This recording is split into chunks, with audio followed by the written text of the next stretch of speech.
Yeah, they can't hear you.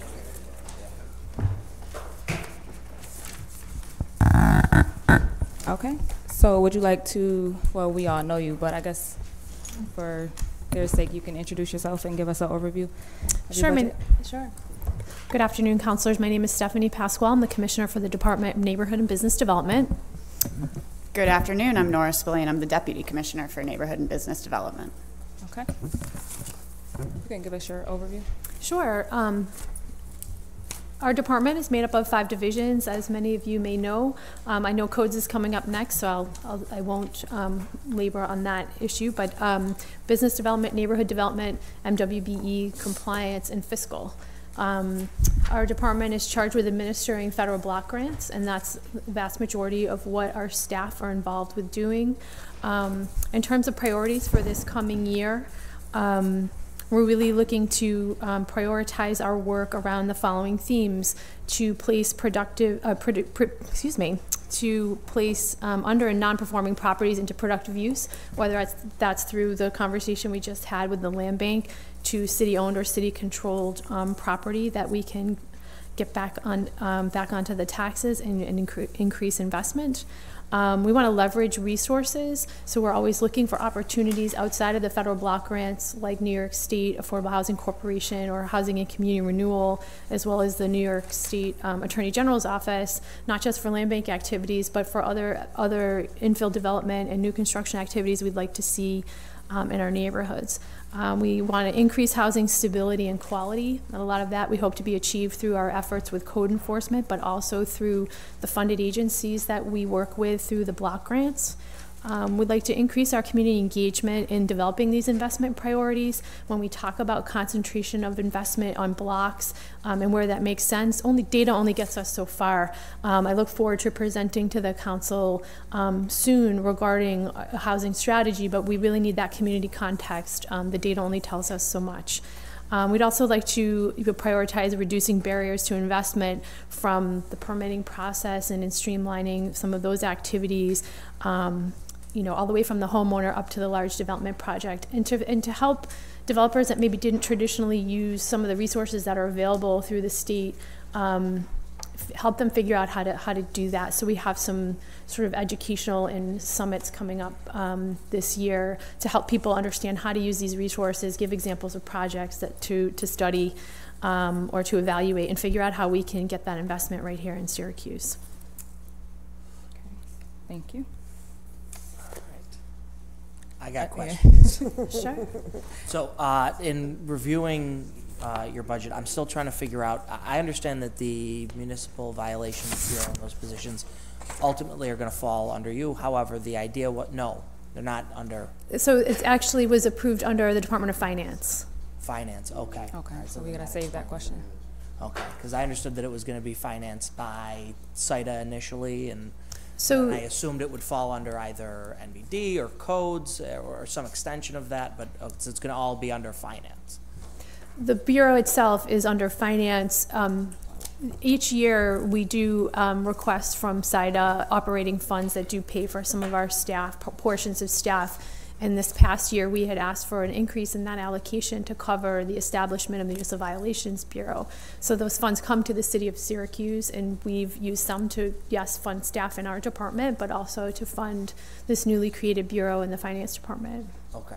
So it's ultimately that, and that's all going to be through finance, not through NBD or codes. Correct. We'll generate the tickets where on the citation side. Then the actual sort of judgment enforcement will be through the Bureau of Administrative Adjudication, or the MVB. Okay. There go your questions. Yeah, there you go. That was honestly, that was the biggest thing. I was looking through codes in this going, He said that before y'all got here. Yeah. I was very concerned. Councilor Green and then Councilor Driscoll.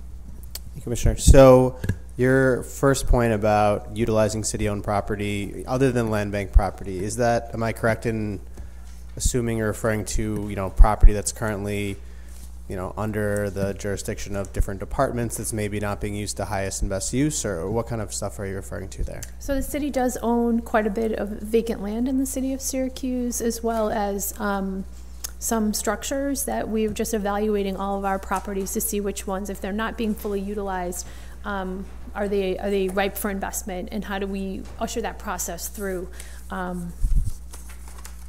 So there are also properties owned by subsidiary type corporations like the Urban Renewal Agency and SIDA, the Industrial Development Agency. So we've just been taking a scan over the last few months of all of those parcels and helping to sort of rank them and present, hopefully sometime soon, in an effort to dispose of those properties or increase investment. And also to connect community benefits to those investments, not just here you go, but rather what would we like to see these properties be developed into? How do we engage the community in that? And how do we ensure that anybody who's interested in redeveloping those has a shot at it? Because I mean, obviously the benefit of that on the long term would be either on the tax rolls and all of a sudden we're generating income, but then in the short term there would probably be a sale price, presumably. And I'm just curious, I would assume that's not captured in this budget, correct? Like projecting any of that? Right, I think with any of our sales, sometimes they take longer than we would like. So we were conservative in figuring out if the actual receipts from those sales would happen during this fiscal year or sort of just right over the hump next summer. Okay, but if it were to be, you know, a city-related entity like Sura or someone like that, who would get those revenues? Would it go into the general fund, or how would that work? I believe that those entities, if they sell, it would go back into that entity, but for investment activities related to the mission of those organizations. Is that your understanding? Yeah, and I think in addition, any individual property that we did dispose of, we could have that discussion on if this was used for some specific purpose, if we'd like the revenue from that sale to go towards, furthering that purpose, whether it's investment or fire or general fund. But I think we have the opportunity to really craft strategies around each property. Okay, thanks. Yeah, my question was just, I was very, obviously I'm very happy to see the interior rental registry stuff go through, but a concern I have is if we identify unsuitable housing for people, I assume we'll have to, do you anticipate an increased need in emergency housing, moving people out of substandard housing should we identify it? If the increase in inspections does happen and we go into these places and find that they're not suitable for people to be living in, we identify a greater number, what happens to that family? Say we should find that there's a hole in the roof or it's not safe for children to be in the property. Has any thought gone towards that, or what would your thoughts be on that? And is that something we need to budget for in the years to come? Should the MVB and the Interior Rental Registry operate as I would hope they would? My hope and expectation in passing it was that we would actually get into some of this substandard housing, identify it, and find better housing for people, and force the landlords to, or impel the landlords that are, being delinquent to get it up to snuff. But in that meantime, where will these people go? Kind of my thought. That's a great question. So there's two avenues. One is for those parcels that where we have to do the inspection and there's violations, but it's not unfit. I do think we've been working on developing loan funds and lending products that we hope landlords, when the violation goes out, we've been sticking in a little flyer in the violation envelope to say, hey, this is available to you to address that violation. So I do think I have an eye on encouraging capital investments, and we've been talking to some of our lending institutions and other nonprofit lenders about how do we make sure that if they want to fix it up, that there's access to capital to do that. On the side, though, where there is an unsafe condition addressed, where we do feel that relocation is necessary, we have, through the block grant budget and through the emergency solutions grant budget, allocated resources for relocation when that's needed. And additionally, we've been talking to the Onondaga County Department of Social Services, Economic Security, regarding their emergency fund. They do have a one-time, I think once every 18 months you can be eligible to use funds to relocate. So we've been encouraging conversation and sharing data with them so they understand how this works and that they're prepared should that uptick in relocation need to occur. do you anticipate that uptick? It's hard to say. I do think, well, obviously there'll be some. It's hard to know if you know, the situations. Obviously right now when we deal with sort of those unfit conditions, right? No heat, no water, no hot water, sewer backup, or structurally unfit, we're referring for relocation now. And you know, our human service providers have been great partners in making that happen quickly and safely, as quickly as possible. I imagine there'll be more, but what we're hopeful about is encouraging landlords and doing outreach at the get-go, so they know before we come in, these are our expectations. Here's the checklist of, you know, general checklist of items that we'll be looking for, and you know, your best, you know, I think defense is a good offense, if I can use a sports metaphor. Okay, thank you. Wait, is it a bit? Sorry, did I screwed that up, didn't I? The best offense is a good defense, right? Sorry. Stephanie, question fixed for it. you, because I'm curious to know, when you have a burnout, do we charge back the insurance company of that homeowner? So those are case specific, but generally, if there is an insurance plan that's, you know, active on that's the fire department and codes does work to get the insurance company to do their thing. Through the insurance companies obviously investigate these things before they'll pay.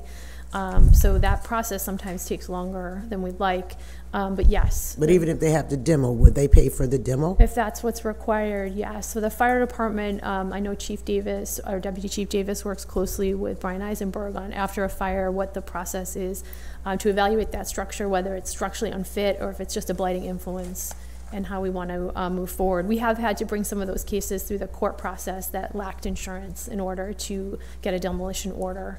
And then that order stays with the property, and we do try to collect on those orders. Okay. And then I just have a couple of quick questions, because I'm looking at this, and to me it feels like we're actually recycling the same monies and the same peoples, because the relocation assistant with the households, who is that done through? Catholic Charities. Correct. Okay, so we're recycling. And the direct home buyers. Oh, and I'm so sorry, Counselor. Also, we do work with Onondaga County DSS. They do some of that work as well. Okay. So it's not, but financially, we support the Catholic Charities program for city-designated unfit structures. When it was in the CDBG budget that you guys just passed, but I'd be happy to get that to you. And then with the direct home buyers, so assistant units, that's home headquarters? Mostly it's home headquarters. Some of our other housing providers like Jubilee Homes and Empire Housing also support home ownership activities that are included in that number. And I'm looking here, what is public services? What is that? That's typically our community centers, after-school programs, human service, enrichment programs, senior activities. Okay. And a lot of that is what comes through CDBG, correct? Correct. I know, and I'm not trying to, No. I'm actually just. but I'm looking at the fact that you and the land bank and everybody else, we're all depending on probably one or two people to relocate, redirect, and do all of this. So I don't know, I just have to think that through, because it needs to be something else added on, because we're all pulling out the same pot. Well, so for formal relocation, where a project gets serious enough where someone needs to be relocated, absolutely, there's that. Catholic Charities is our provider, but we are working with a number, I think about 9 other organizations on preventing relocation from happening. So eviction prevention, if there's job loss or other case management services, we've been working with the Housing Authority to reduce their evictions or need for that level of evictions, bless you, that we're trying to be as proactive as we can to prevent that mobility from happening, and involuntary mobility. Which is a little tough with a lot of substandard housing, right? It is. It is.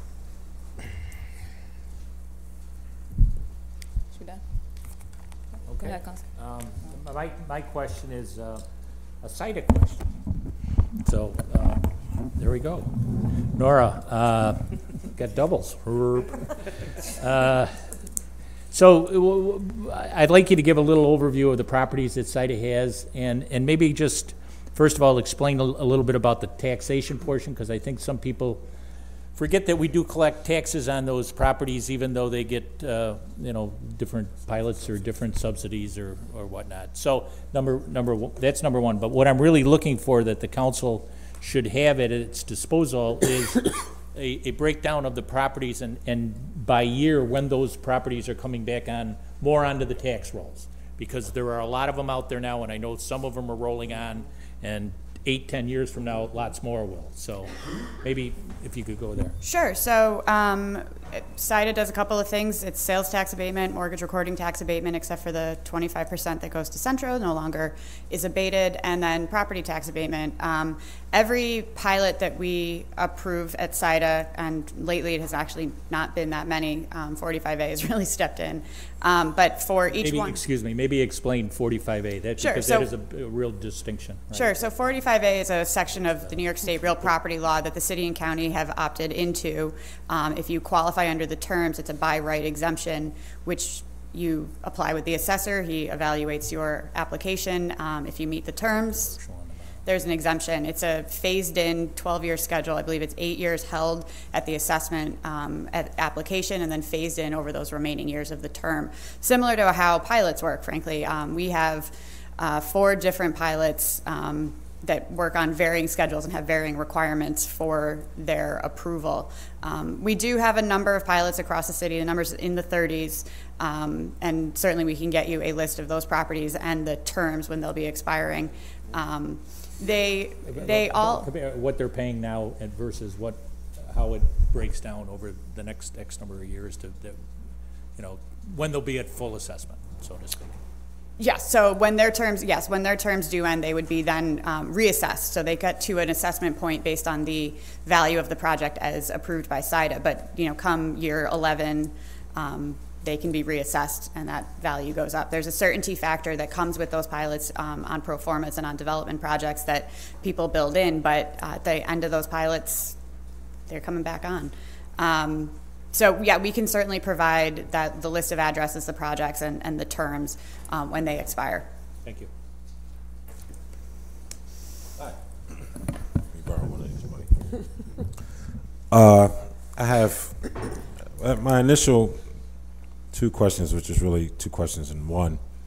This is about the permit process. So you spoke about streamlining, you know, and if you could, as much as you could, if you could,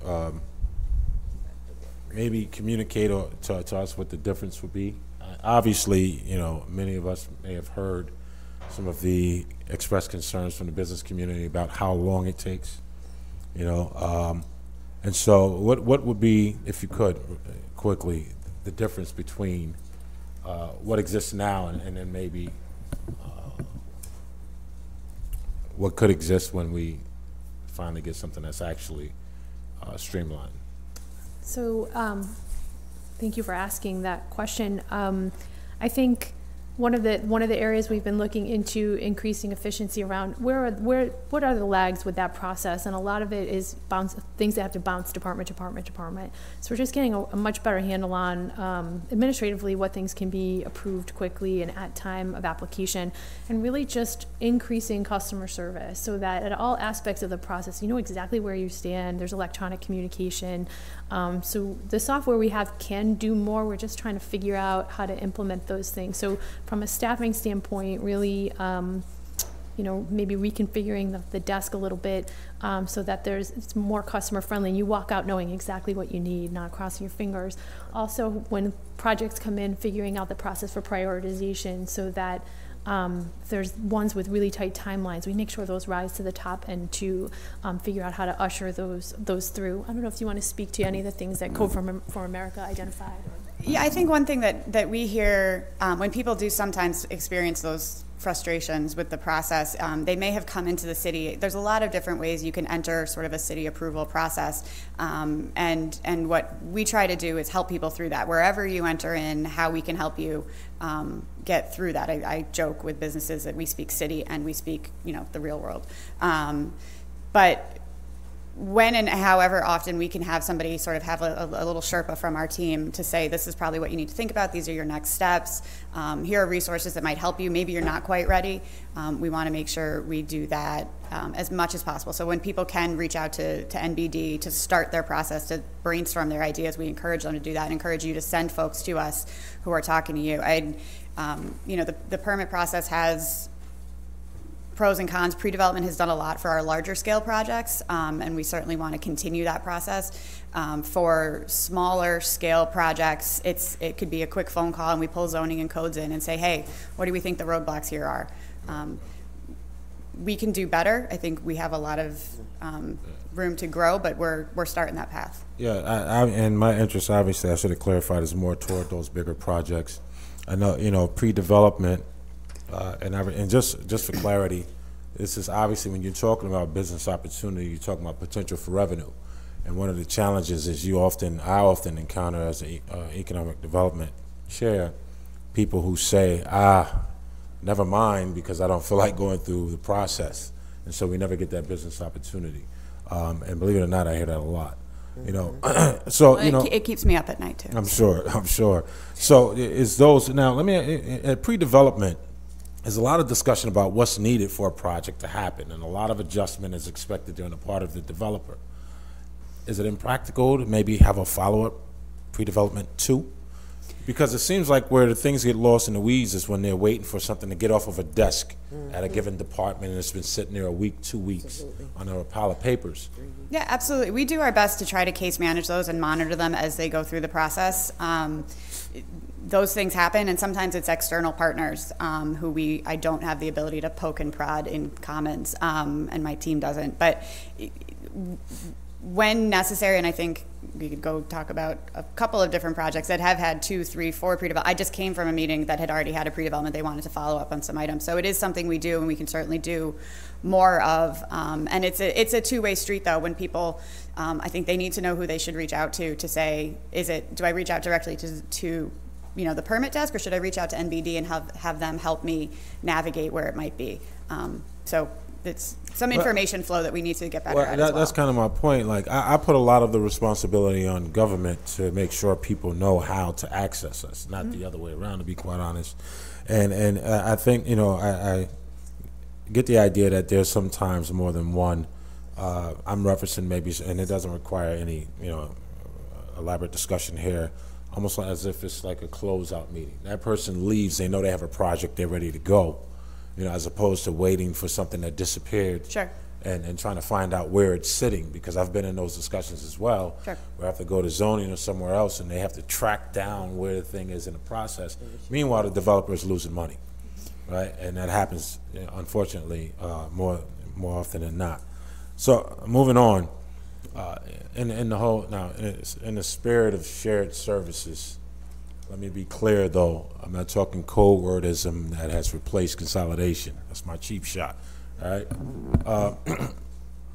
You know, obviously it's not a decision for NBD, so let's call this a group discussion. This guy is on side of board. Maybe an elimination of what was the conflict between old-sided and cider could be salvaged, you know, with shared revenue. Right, so if Osida is doing a project, that money is split. If cider is doing a project, that money is split. Conflict over who's providing the pilot. Sure. I mean, just something for consideration. Sure. So, you know, any pilot payment that does come in is split in the pro rata share to the taxing jurisdictions, the city and the county. As for fee revenue, that is certainly a good starting point of a conversation. It's the fee revenue I'm referring to, right? I should have clarified, my fault. All right. So that's all I got on that one. Here's my last one. 45A, which I think is great. Right. I've always thought this. It's almost replaced the pilot in some ways.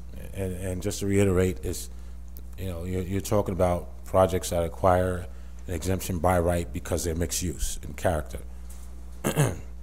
Now, while it certainly doesn't, it only applies to mixed use. Most development these days are mixed use. It appears to eliminate public discussion, right? Or actually, it does. Because it's by right, it doesn't require any public consideration for the person to get the credit. And Until now, with the cameras, nobody really knew about that. You know, and I'm wondering what's the thoughts in that respect. I mean, at some point, the pilot becomes obsolete, especially when you're talking about mixed use. I do think we need to move away from pilots for residential dwellings, unless they're mixed use, right? But what you know, is there any thought on the idea that one appears to be canceling out another as we move towards a more walkable, mixed use kind of community? Well, I would, you know, most projects that get a 45A are also seeking some other type of financial assistance. So whether it be a historic tax credit, a sales tax abatement, those have their own processes. For any project that comes through SIDA, and that's, you know, the Venn diagram isn't a complete overlap, but it's a good overlap. There is always a 2-meeting process and a public hearing for every single one of those projects. Any benefit we give over $10,000, I don't know why I said 100, but any benefit SIDA gives requires a public hearing and about a month process at least. I mean, I'm clear on all of the subsidies and that developer could acquire, even the fact that there are public hearings. But I'm speaking specific to, in your words, it's similar to the pilot. It's almost like a pilot in itself, 45A. You know, and you know, a lot of people don't know that they take place. You know, so and like I said, when you consider the direction that our development is taking, almost all of the projects qualify for 45A, and they may not need a pilot at all. In most cases, they don't. You know, so I'm just wondering if there's any. I mean, is one preferred over the other? I think is a good question. You know, certainly I would think that 45A is easier because there's no public concern or pushback. But I'm just wondering if any thought was given, and you can't chime in now because you're a counselor today. But you know, if there's any thought, or maybe it's just something to think about. I don't know, and maybe we talk about it later. But I just want. I definitely think it's worth thinking about and discussing. And I assume the list that you had suggested to put forward would include these as well. We can track all of our projects, and we can track the projects that do not have pilots and give you the list of pilots. Whether those all again are projects that received some side of benefit and a 45A. We can cross-reference with assessment, but the assessment does keep the 45A records. That's all I got.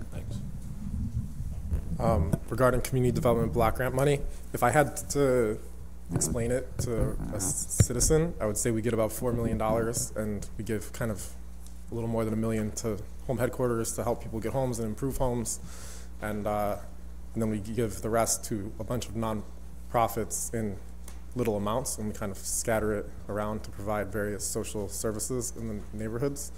And that may be an oversimplification and all this other stuff, but could you speak a little bit about the constraints of community development block grant money, and to the extent you have flexibility, and if our strategy, like how would you describe our strategy compared to maybe other cities that you've heard of? Like, do other cities spend it strategically differently, or do most cities sort of spend it in this way? And just talk a little about that. Absolutely. So our block grant funding, we do try to invest in programs that are leveraging other dollars, so that we're not the sole source of funding, or that it's leveraging, like you mentioned, with home headquarters, leveraging mortgages, with the down payment closing cost assistance program, that's often maybe a 4-to-1 match in terms of the dollars, and that brings private investment into the community.